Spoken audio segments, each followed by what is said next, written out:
Bombastic side-eye, criminal offensive side-eye.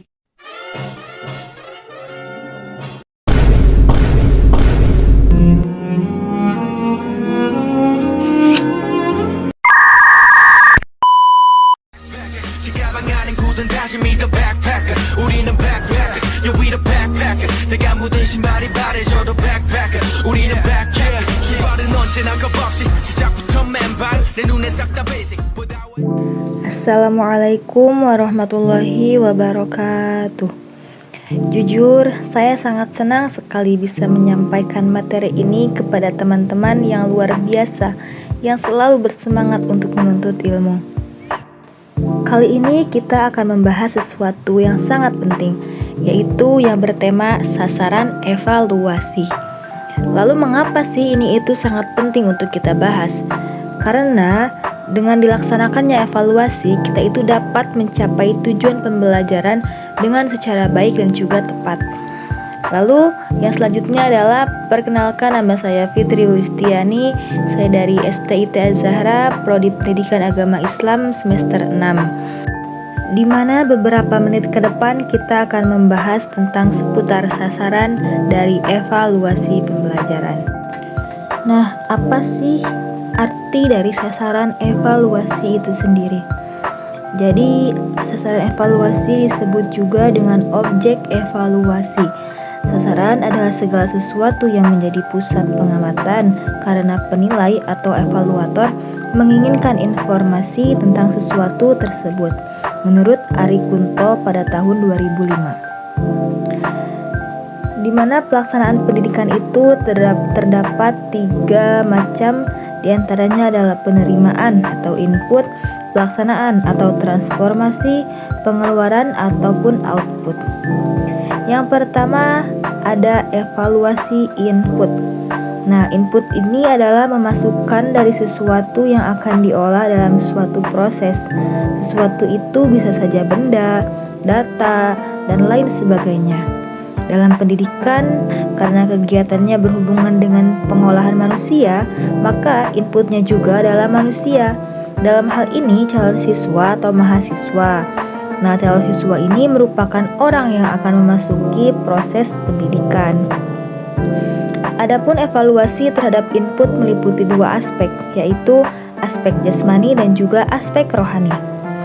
Di mana aspek jasmani di sini yaitu merupakan aspek yang berhubungan dengan tampilan fisik seorang calon siswa. Suatu program terkadang memerlukan terpenuhinya prasyarat fisik agar calon siswa bisa mengikuti proses belajar dengan baik. Aspek jasmani ini diantaranya adalah bentuk fisik dan juga kesehatan. Sedangkan aspek rohani sendiri adalah sasaran evaluasi terhadap input yang kedua adalah keadaan rohaniah dari peserta didik.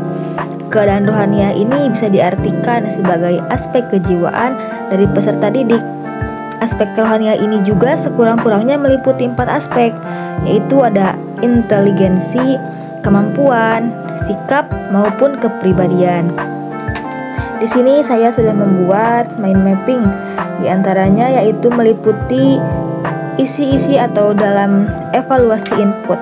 Yang pertama ada aspek jasmani dan juga yang kedua ada aspek rohani. Seperti yang diartikan tadi bahwa aspek jasmani itu merupakan aspek yang berhubungan dengan tampilan fisik seorang calon siswa. Sedangkan aspek rohani sendiri yaitu keadaan rohaniah siswa atau bisa diartikan sebagai aspek dari kejiwaan peserta didik. Nah, kemudian dalam aspek jasmani sendiri terdapat bentuk fisik dan juga kesehatan yang penting.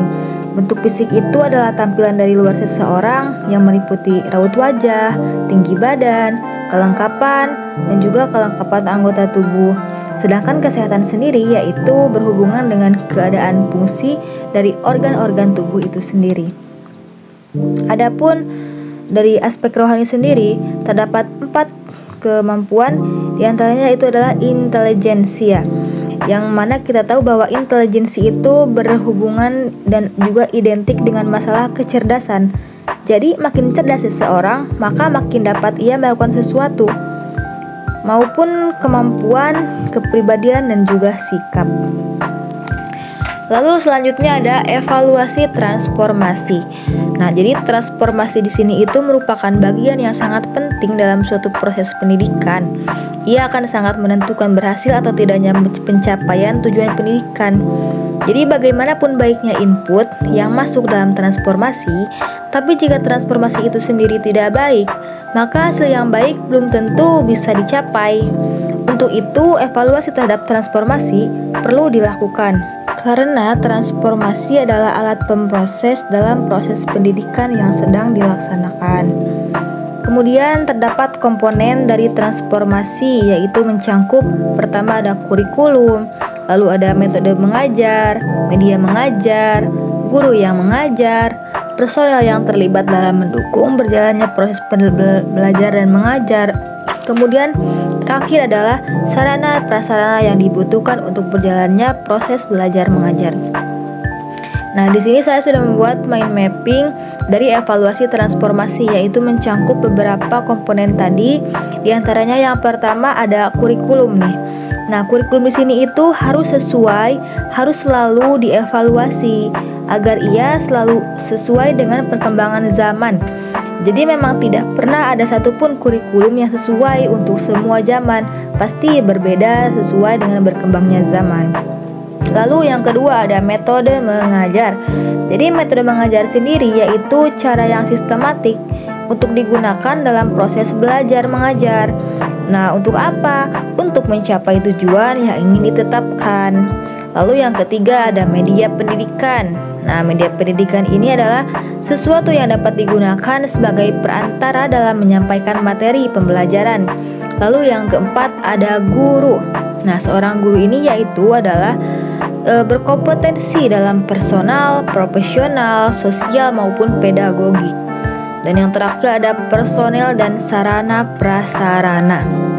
Nah, personel di sini yaitu adalah orang-orang yang terlibat dalam penyediaan sarana dan prasarana. Sedangkan sarana dan prasarana sendiri adalah alat-alat dan juga gedung yang dipergunakan untuk tempat dan pendukung pelaksanaan proses belajar mengajar. Nah, itu adalah evaluasi transformasi. Lalu memasuki yang terakhir ada evaluasi output. Nah, evaluasi terhadap output ini dilakukan terhadap kecakapan yang telah dipunyai oleh anak, baik itu kecakapan kognitif, afektif, maupun psikomotor. Apalagi kecakapan output sesuai dengan tujuan yang telah ditetapkan, maka output itu dikatakan berhasil. Namun sebaliknya, bila kecakapan output tidak sesuai atau belum mencapai kecakapan yang ada pada tujuan pembelajaran, maka output tersebut dikatakan kurang atau belum berhasil. Dalam proses belajar mengajar, outputnya adalah siswa yang telah mengikuti proses belajar mengajar itu sendiri. Nah, jadi kesimpulannya dari pemateri kali ini adalah sasaran evaluasi pendidikan adalah segala sesuatu yang berhubungan dengan pelaksanaan pendidikan itu sendiri. Pelaksanaan pendidikan biasanya terdiri dari 3 kegiatan, yaitu penerimaan adalah input, pelaksanaan atau pendidikannya transformasi, dan pengeluaran input atau pengeluaran lulusan yaitu output. Jadi pada dasarnya sasaran evaluasi pendidikan itu terdiri dari 3 hal, yaitu input, transformasi, dan juga output. Sekian yang dapat saya sampaikan, kurang lebihnya mohon dimaafkan.